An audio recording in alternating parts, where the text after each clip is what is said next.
Good day, viewers. Welcome to Bosol TV. I can be Harho, civic education teacher. We have a topic before us this morning, which is the press. When we are talking about the press, a free press is the one that is allowed by the government to perform its functions without any form of intimidation. And when we talk about the press is made up of the newspaper, television, radio, the internet, and magazines. They all form the press. They are also called mass media. A free press is allowed to constructively criticize government policies and publish true stories that expose corruption among government officials and members of the society for the purpose of fostering good governance. Press freedom is also the freedom of communication and expression through various electronic media and published materials without interference from any quarter. This press we are talking about, they are free to operate. I've given you an examples of the press.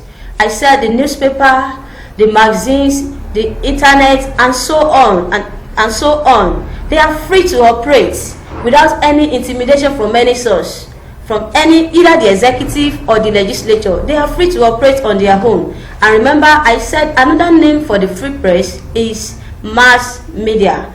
Now, how can we ensure the freedom of the press? It is important that the press be free to carry out its duties unhindered, and this can be achieved through the following ways. 1. Appropriate legislation. The press must be free to carry out its duties through the provision of appropriate laws. For instance, there should be a law that will allow the press to carry out its duties or of informing, educating, and entertaining the citizens. Number 2, there must be an independent judiciary to ensure the freedom of the press. Remember, I said number 1, to ensure the freedom of the press, there must be an appropriate legislation. Number 2, independent judiciary. Who are the judiciary? Judiciary made up of the lawyer, the judges, and so on, and they make use of courts.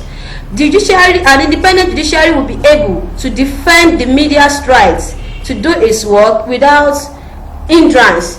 The judiciary should be there to operate without anyone interfering in their business, in their work.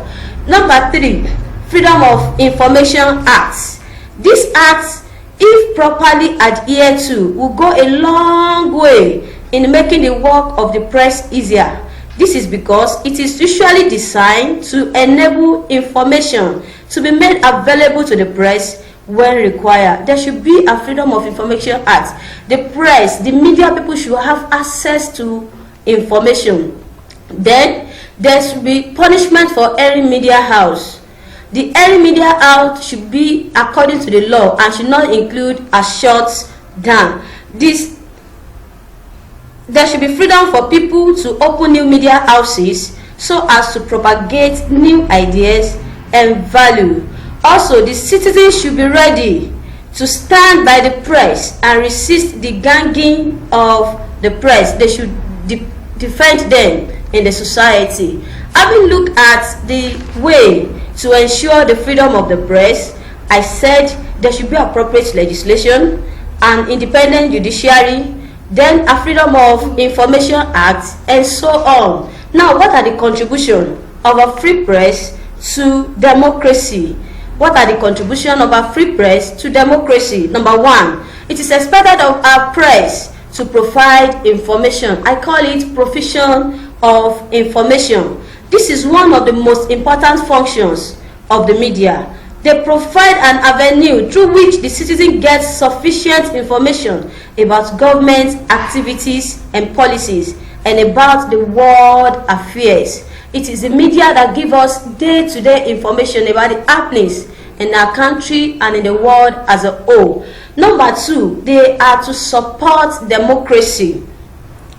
A free press supports and defends democracy. What is democracy? We call it the government of the people, by the people, and for the people. So it is expected of the press to support democracy. A free press supports and defends democracy. It keeps in check the people in power by exposing wrongdoing in government and society in general. Once there is misconduct in government, the press will be the one to reveal it to the masses. Number 3, opinion molding.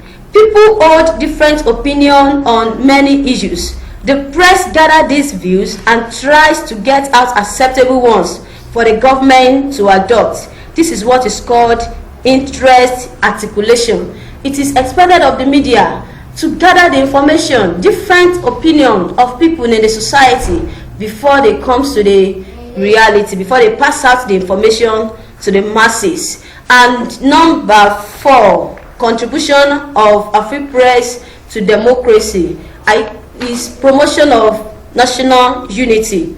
A free press helps to strengthen national unity. It stresses, publishes, or broadcasts those things that unite and always on the side of the truth. Bias or untrue stories are to be avoided. It is expected of the free press to give out the real information, not fake one. They should not be biased, and they should not give a story that is not real. They should confirm the story before giving it out to the masses. And now another one is safeguarding citizens against human rights abuse. Mostly privately owned publications and electronic media have helped to fight against human rights abuses in the country. They have helped in exposing and condemning human rights abuse, especially during military era. Sometimes the right of an individual is being deprived in the society. Once the information gets to the media, they are the one that will stand in gap to defend the interest of an individual, so as to be able to regain his right back as a citizen. And the last one, which I'm going to mention today, is contribution of the under the contribution of a free press to democracy is called gatekeeping. When we talk about the gatekeeping, the media has the power to keep out stories that may incite the population against the government or groups against other groups. Once they have an information that can affect the government, the media house will not release such an information. They will hold it so that it will not cause chaos or conflicts in the country. The Freedom of Information Bill, we call it FOIB. The Freedom of Information Bill is a bill that gives every Nigerian a legal right of access to information, records, and documents held by government bodies and private bodies carrying out public functions. What are the importance of Freedom of Information Bill? Number 1, Freedom of Information Bill promotes transparency in governments. They reveal everything.